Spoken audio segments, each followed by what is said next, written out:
बिस्मिल्लाहिर्रहमानिर्रहीम। अस्सलाम वालेकुम स्टूडेंट, मैं आपका साथ नासिर हुसैन। आज चैप्टर 4 के गेस्ट आपके सामने मैं लेकर आया हूँ सेकंड ईयर एनालिटिकल ज्योमेट्री। तो इंपॉर्टेंट एमसीक्यूज़ की सूरत में है, शॉर्ट क्वेश्चन की सूरत में है। सबसे पहले देखें स्लोप का फार्मूला क्या है, which is m is equal to y2 minus y1 over x2 minus x1। Inclination angle का क्वेश्चन आपसे पूछा जा सकता है कि एंगल आपने कैसे फाइंड करना है। तो जो स्लोप का फार्मूला है वही फार्मूला इसका भी है। जस्ट आपने m की जगह क्या लिख देना है, टेंजेंट अल्फ़ा। तो वही दो वर्टेक्स आपके पास होंगे, उनको आपने सॉल्व करना है, तो वो टेंजेंट अल्फ़ा की वैल्यू वहाँ से आ जाएगी। अब स्टूडेंट से क्वेश्चन आ जाता है कि आपके पास दो पॉइंट्स होंगे m1 और m2।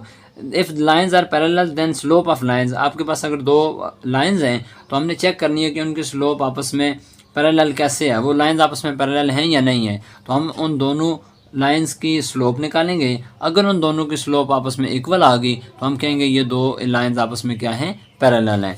अगर उन दो लाइंस की स्लोप जो हमने फाइंड की है उनका प्रोडक्ट किसके इक्वल आ जाए, -1 के, दोनों का प्रोडक्ट किसके इक्वल आ जाए, -1 के, तो हम कहेंगे ये दो लाइंस आपस में क्या हैं, परपेंडिकुलर हैं। डेफिनेटली आपके पास दो पॉइंट्स होंगे ना, तो उन दो पॉइंट्स की मदद से आपने स्लोप m1 निकाल ली, फिर दो पॉइंट्स होंगे उनकी मदद से आपने स्लोप 2 निकाल लेगी।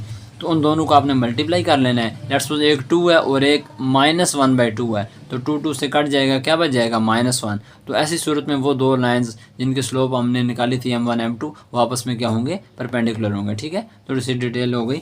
अब देखें आपके पास हॉरिजॉन्टल लाइन हो गई, तो उस सूरत में अगर आपके पास एक पॉइंट हो और कहा जाए कि ये लाइन हॉरिजॉन्टल है तो स्लोप आप कैसे फाइंड करेंगे।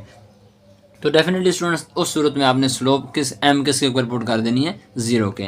और अगर लाइन आपके पास वर्टिकल है तो उस सूरत में स्लोप आपने क्या पुट करनी है, m इज़ इक्वल टू 1/। 4.3 का क्वेश्चन नंबर आई थिंक 9 है। ठीक है, 9 का ए बी पार्ट है ये आपके पास। अच्छा स्टूडेंट, नेक्स्ट हमारे पास the line bisecting first and third quadrant then slope किसके इक्वल होगी। तो उस सूरत में टेंजेंट अल्फ़ा किसके इक्वल होगा, 45, और tan 45 किसके इक्वल होता है, 1 के। क्योंकि ये हमारे पास फर्स्ट और थर्ड क्वाड्रेंट है ना, तो यहाँ से जब वैल्यू आएगी तो डेफिनेटली वो एंगल हमारे पास क्या बनता है, 45। तो वो टेंजेंट अल्फ़ा 45 होगा, तो विच इज़ इक्वल टू 1।